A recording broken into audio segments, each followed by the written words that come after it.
the Prepare Like a Pro podcast. This week on the show we have Anthony Scott, the midfielder small forward for the Western Bulldogs. Anthony became an AFL Bulldog in March 2021 via the pre-season supplemental selection period.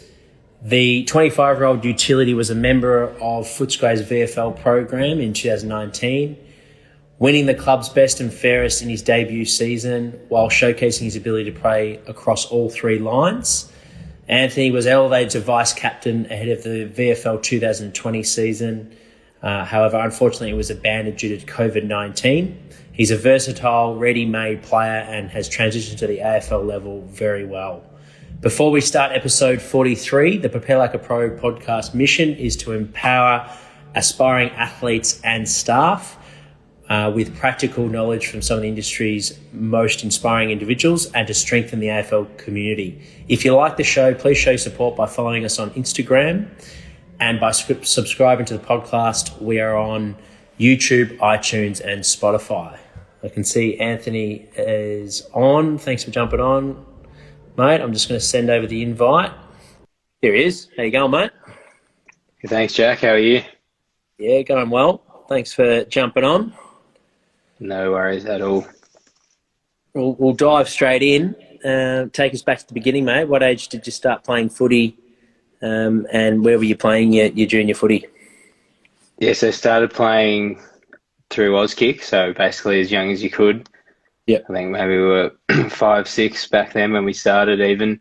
And then just did that for a few years and was doing that down at Victoria Park in Kew.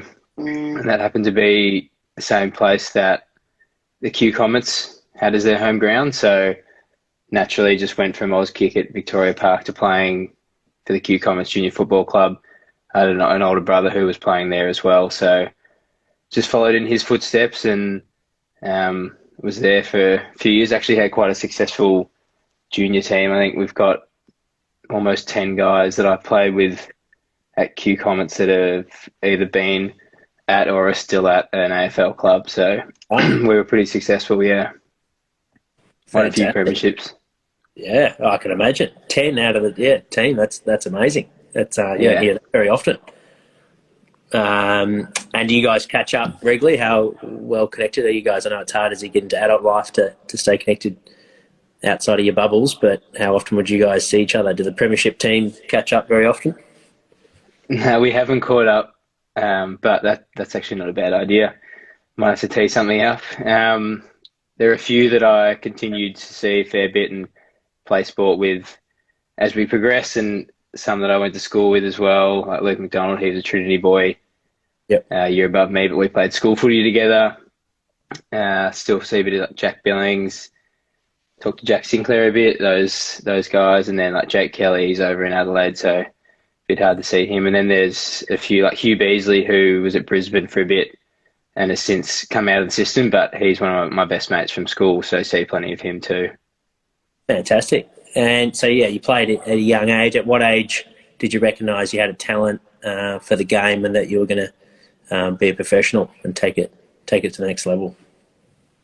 Yeah, so even early on, running around with those boys, like I mentioned earlier, we always did quite well throughout junior footy, and I think the aspiration was there for all of us to go to the level of AFL football.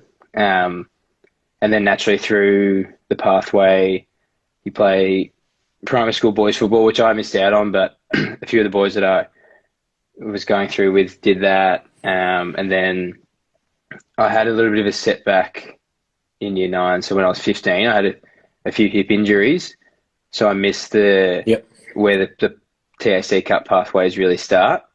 And then Was that, I think that's what type of injury was that? True? I said some hip flexor stuff. I think it was more through just puberty, growing, etc. And that was pretty frustrating for me personally as a footballer. But I don't think I realised as much at the time. But that's probably a pivotal time in the pathway stuff to really get your name out there. As a 15-year-old, you go into Oakley at 16. It would have been for me, and then you do well 16, 17, and then have a good 18s year, it all kind of stems back to how well you go earlier on. Obviously, there are guys who have breakout years at under 18s, but if you can set a solid base early on, goes a long way. You get that momentum. So, makes sense. Yeah, so that year as a 15-year-old was a bit of a setback for me, and then played school footy in year 10 and didn't really know where I was at because I'd had a year off essentially trying to get my body right, and ended up doing pretty well. Didn't play much footy at all at 15 years old. No, I reckon I played maybe 4 games, and that was trying to come back from injury, and then you do the other hip and rehab that, come back, do the other hip. Yeah, right. So by the time you're right to go, the season's over. So, is there anything that you learned that you reflect that on that period now that you've changed in terms of listening to your body or load management, or was it just simply bad luck?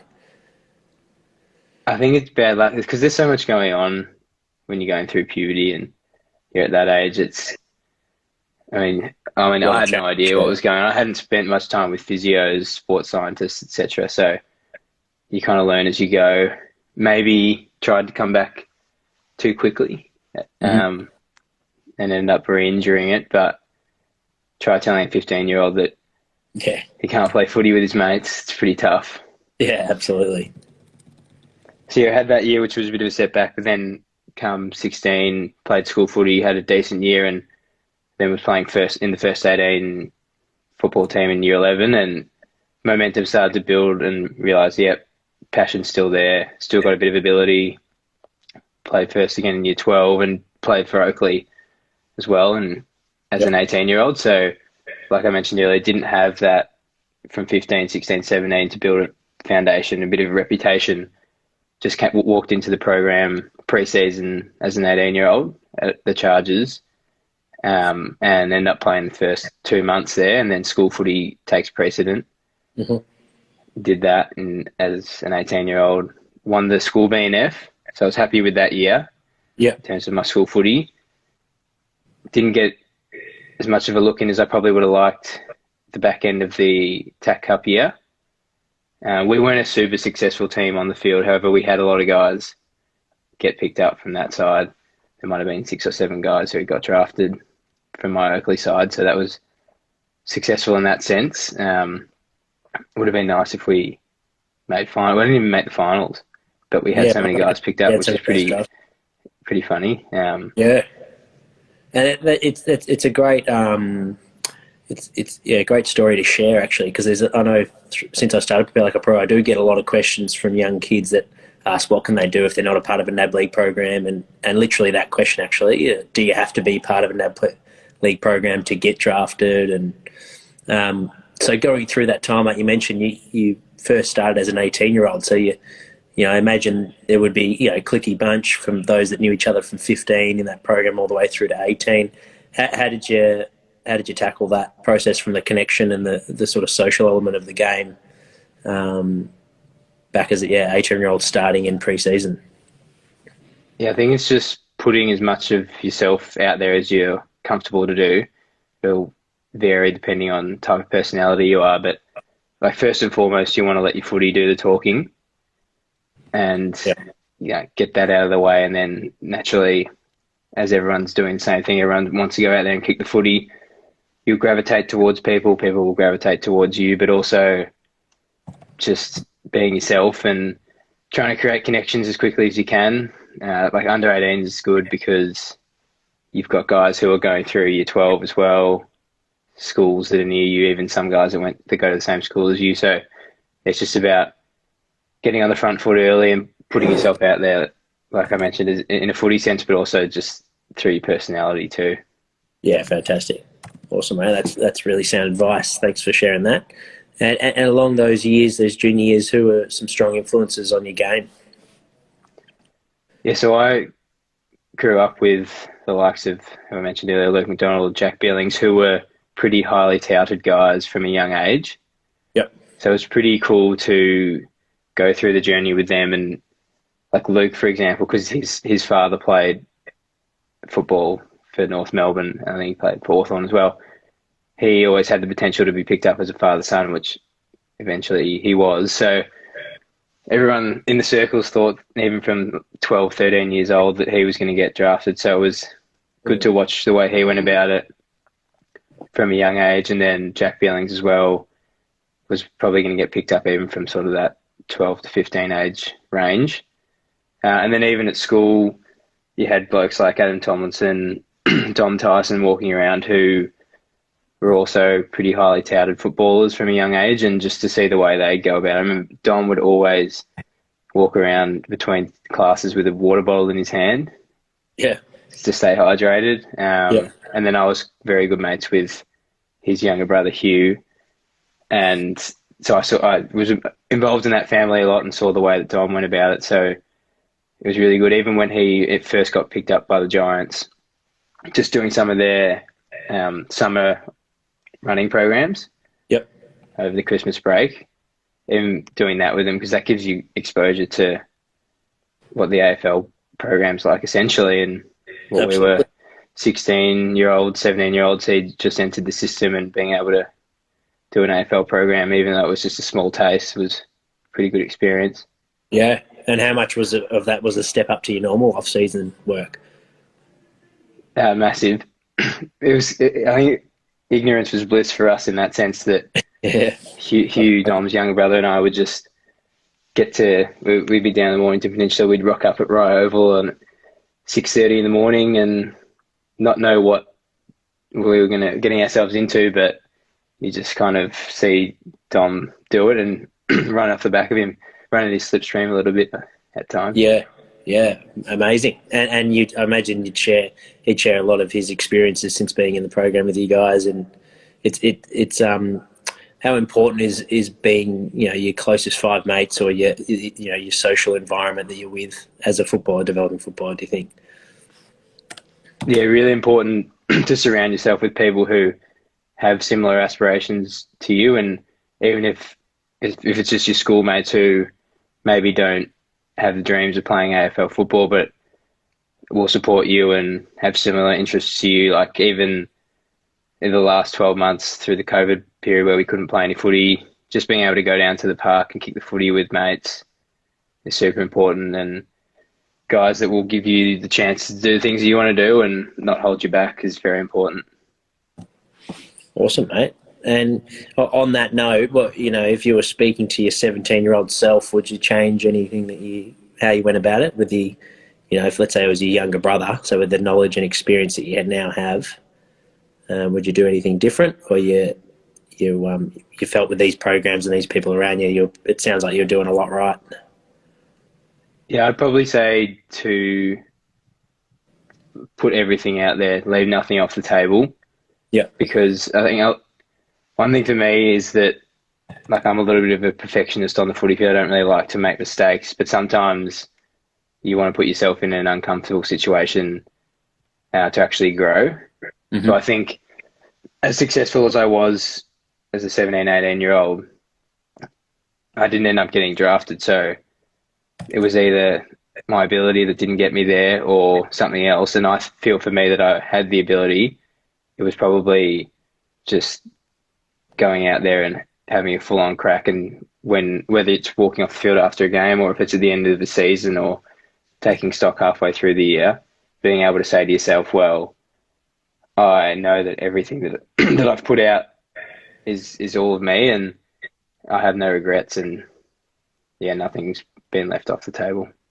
Awesome, mate. That's a great insight into your mindset. Is that something that the last couple of years, more talking about recent now, so that's your 18-year-old sort of period, early days, but the last couple of years you've had a lot of success. Unfortunately, obviously with COVID 2020, it put your momentum down a little bit. It sounded like you had a really good year going into that pre-season, but then it didn't hold you back. You've got yourself on a list now, and you're playing in a really strong side with the Western Bulldogs. So is this mindset something that grew naturally as you got older and got to know yourself a bit more, or has there been someone that gave you that honest feedback that feels like that perfectionism is holding you back?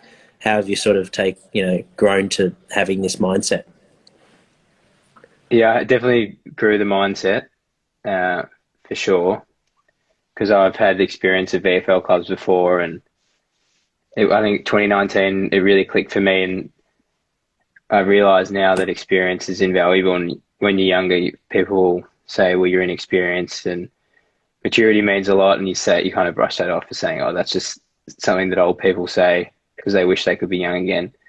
But yeah, having been in and out of VFL clubs and playing a fair bit of footy, I realised that what I mentioned earlier, where you just go out there and give it your all and make sure that there's no regrets when you come off the field, that's really important. And I think it was halfway through 2019 where I was doing okay, had some decent games, and one of the assistant coaches of the AFL, the Bulldogs, Jamie Maddox, who's been a huge inspiration for me and a big helping hand throughout my journey over the last sort of 36 months. He was like, you've got the ability, just go out there and have a crack and show them what you're capable of.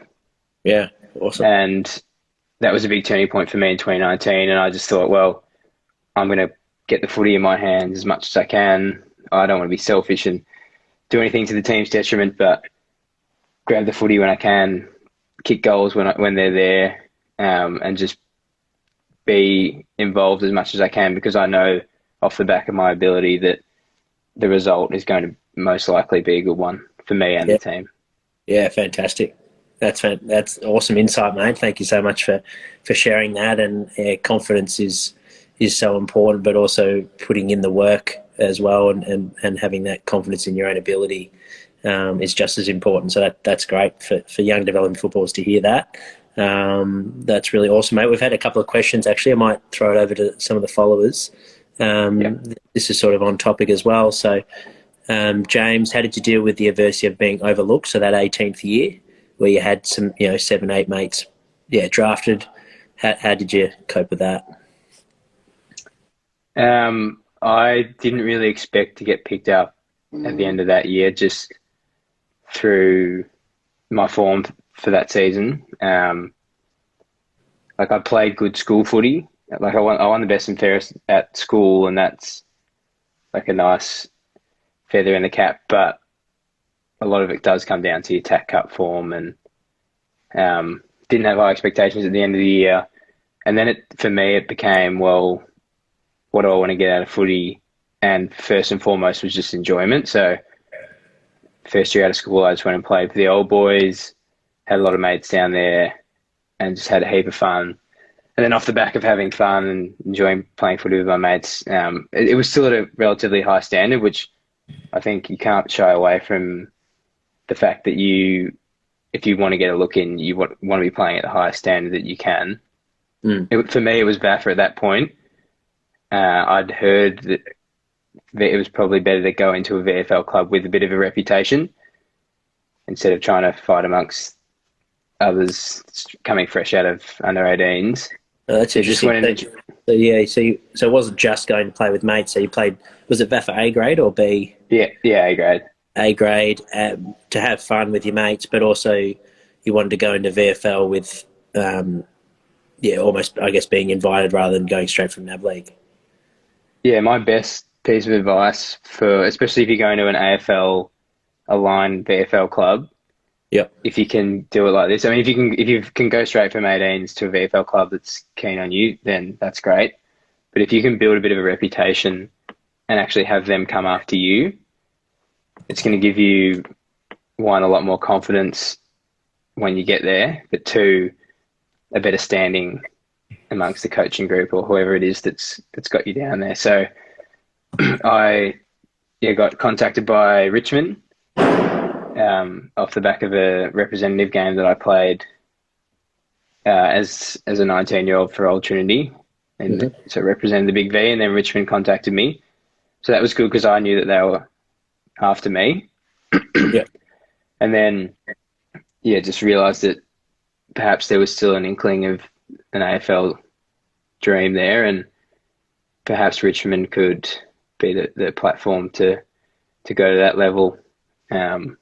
So I went down there, and once I got into the VFL system, I realised that it's really important to be playing football at the highest level you can. So for us in Victoria, that's VFL, or now even up through New South Wales and Queensland. It's in the VFL competition, Mhm.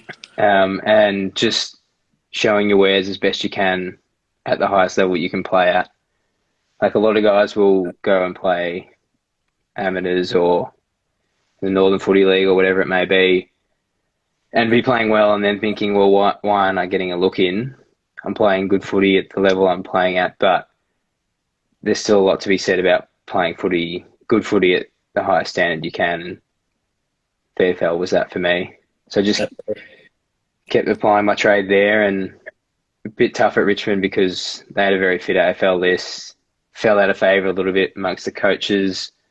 It was a bit hard to get a game. So then almost went full circle, and in 2018 did what I'd done first year out of school and just played in the VAFA again, where I really enjoyed my footy, played with my mates again. And then as much as I'd built a bit of a reputation as a 19-year-old, I built even more of one through my form playing in the VAFA again in 2018. And then, like I mentioned earlier, was able to leverage the form to go to a football club in the VFL that was really keen on me, and that the best suit for me, I had a few clubs to contact me after 2018, but the best suit for me was Footscray. Why is that? So there's a combination of a few things. Number one was that if I was going to go back to VFL, it was with the potential for AFL look-ins, and I made sure that I spoke to Sam Power, who's the list manager and still is at the Bulldogs, and said, well, was there any interest from that level? And he said, yes. Yep. So that was a big tick to go to Footscray, and then the coaches and the facilities also plays a bit of a factor. But the main one for me was the fact that there was AFL list management interest, and that would be another piece of advice from me is to have as many conversations as you can, even if you might be a 19-year-old and think that a list manager of an AFL club is out of your league and he or she doesn't have time for you. But I mean, they're happy. They've got hours in the day free where they are happy to pick up the phone and have a conversation with someone, even if they don't know them. And I'm sure that they've watched a little bit of your footy if you've played under 18s. And even if it's just a little bit of feedback on things that you can work on, that's great. But for me, it was, well, was there any interest at AFL level at the Bulldogs? And that was a yes. So went to Footscray. Awesome. So that's basically how I just stuck at it. Yeah. I love that. Like, really clear in the big picture, but also having the ability to be able to navigate through your different phases of where you're playing. There was one question that actually was sent through the story, which was pretty much on that topic, where had the VAFA footy, or is it, how have you found the step? Oh, no, sorry. How did you find the step from AFL footy to VFL? And then the second question is, how did the VAFA assist you in getting to higher levels? Maybe we'll start with the step up. Yeah. So I think for me, the way I play footy, I've always been a pretty quick decision maker. First few steps, quick to get out into space, just to buy yourself a little bit of time. So I found that as I progressed through the levels from VAFA to VFL and then now AFL, that has held me in good stead. That being said, round one at the G against Collingwood with 50,000 fans there, it all went pretty quickly. Bit of a blur even looking back on it. But it's, for me, the way that I've played football, I've always found that I've been able to adapt to increases in pace and skill level around you. And it's just about that quick, definitive decision-making and make sure that you work on your skills under fatigue, because that will allow you to when you make those quick decisions, to also execute them, which is equally as important. And then the second question on VAFA, I think the VAFA is an awesome competition, and it will be a really good stepping stone if you want to go to VFL footy. It's very hard to get picked up by an AFL club from the VAFA. There are a few that have done it, but it's tough. Mm-hmm. I think Mitch Hannon, who I'm actually playing with now, he had a good combination of VAFA and VFL to get picked up. I think there's a bloke playing for Geelong at the moment who came from the VAFA, but there's very few that I can think of. It's more so that stepping stone to get to a VFL club, and then you want to do well and perform at VFL level, and then it becomes a lot easier for you to get picked up. It's still not easy, but it's much easier to go from VFL to AFL than VAFA. But I would, like I mentioned earlier, with the gaining a reputation stuff, it's really, really good place to play rep footy. If you play a rep game for the Big V, you'll have recruiters from all across Australia, from sample clubs to AFL clubs, looking at those games. So if you play well in those, then it'll take you a long way. Fantastic.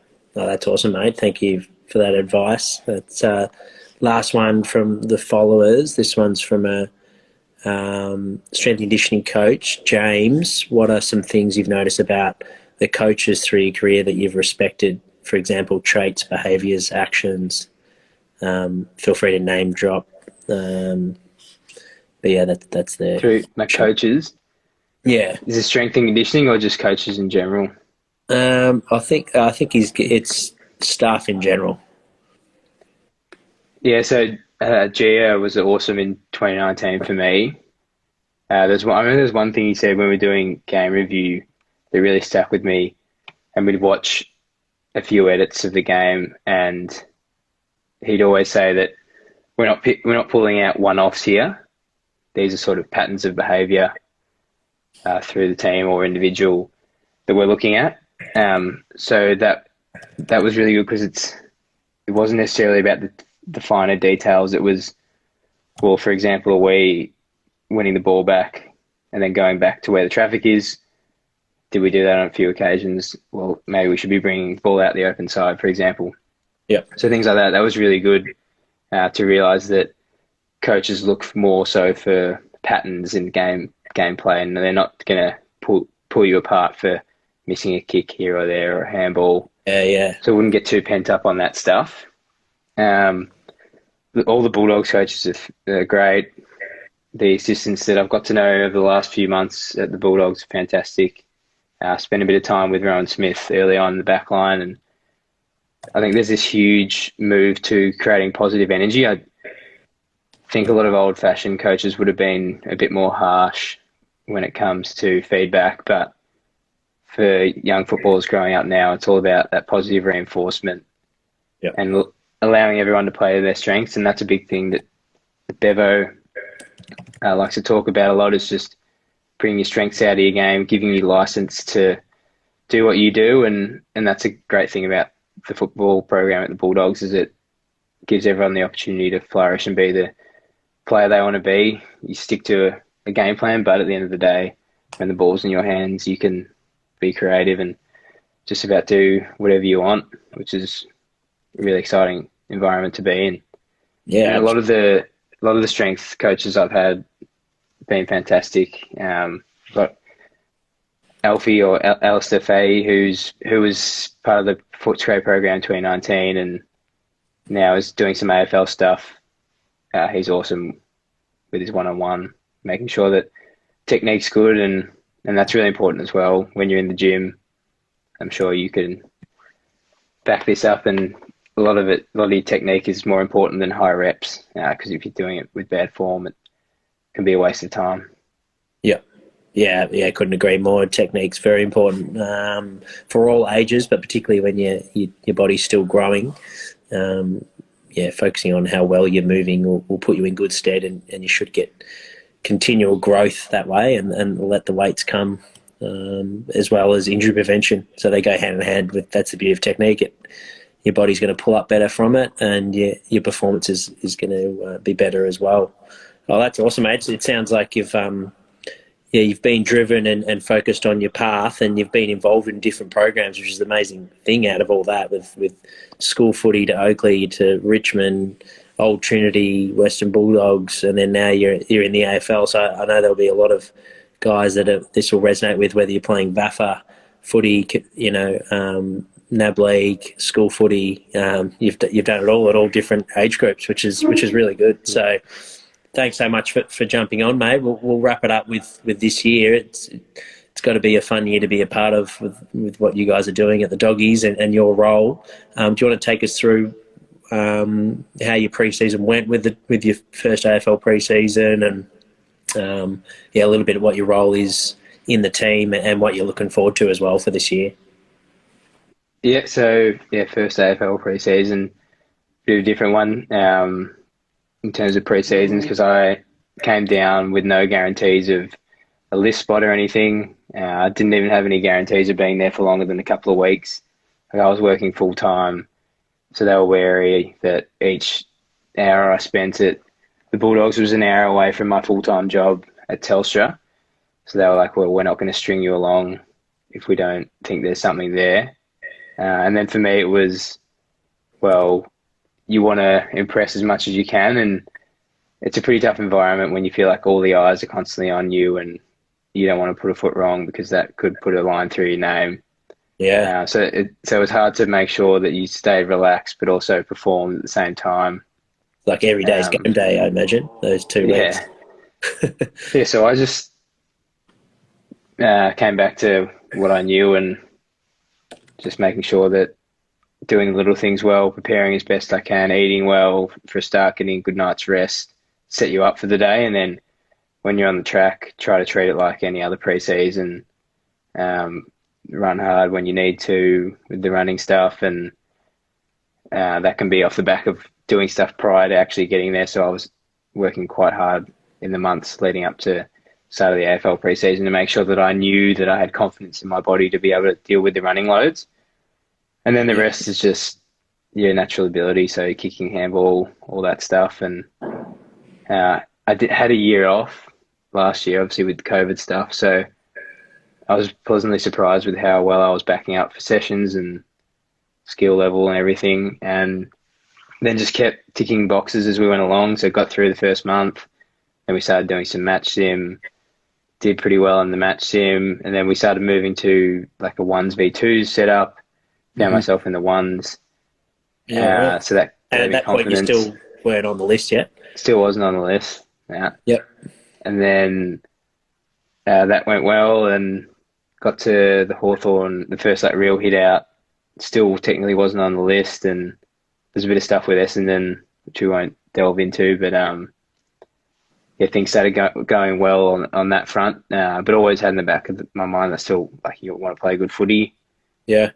And then once that Hawthorn game finished up, that kind of marked the end of our pre-season in terms of like hardcore pre-season. It was more looking towards games after that. So once you get into the rhythm of games, found that you can ease into it a little bit more, and the pressure's off a little bit more, probably internally. Like, you still keep up your training standards and everything, but I felt for me, it was nice to have actually put pen to paper and now be an AFL listed player. Oh, absolutely. So it was good to celebrate that and celebrate the little wins as they come along, but I still knew that I hadn't played my first game of AFL footy yet, so work to be done to get there. And I've been training in the back line through most of the match sim stuff, and hadn't played a heap of back line throughout my career, but felt that the type of footballer I was, that I could certainly play that position and do well. And one of the big things for me, and Bevo spoke to me about it a little bit as well, is my versatility. So just with the fast-paced nature of the game and injuries and things moving around pretty quickly, like, I can play through the midfield, forward line, back line, and have done, like, for example, in 2019, I was playing mid-forward, like won the goal kicking for Footscray, and then found myself playing round 1 AFL off half-back for the Bulldogs. So pretty cool that I've got the ability to play across all three lines, which is one of the reasons I think there's appeal around me. And I'd say for guys who are coming up through the system and even missed out at 18s or whatever it may be, being open to not necessarily reinventing yourself as a footballer, but trying out new things and having an open mind that if a coach moves you to a different position on the ground, don't see it as you weren't doing a good enough job where you were, more so see it as opportunity to be helping out the team, because you might be filling a hole for an injured player, or you might be restructuring depending on the opposition you're playing against. So yeah, big thing for me thus far at the Bulldogs is my versatility and being able to play across all three lines, which is pretty exciting because you kick goals and stop goals and set them up. So yeah, pretty awesome. Yeah, fantastic. And it's another showcase of a strength of yours being, mindset. The fact you had that, if you've got a closed mindset and you're disappointed when a coach puts you in a certain position, you're probably not going to perform as well. Whereas if you see it as an opportunity to get better, you're going to be excited, aren't you? And you're going to attack it because you never know when you're going to be asked upon playing that position in the future. So that's exactly. That's another gem, mate. You've provided a great little workshop here for those that want to get drafted, which has been fantastic. Be of help.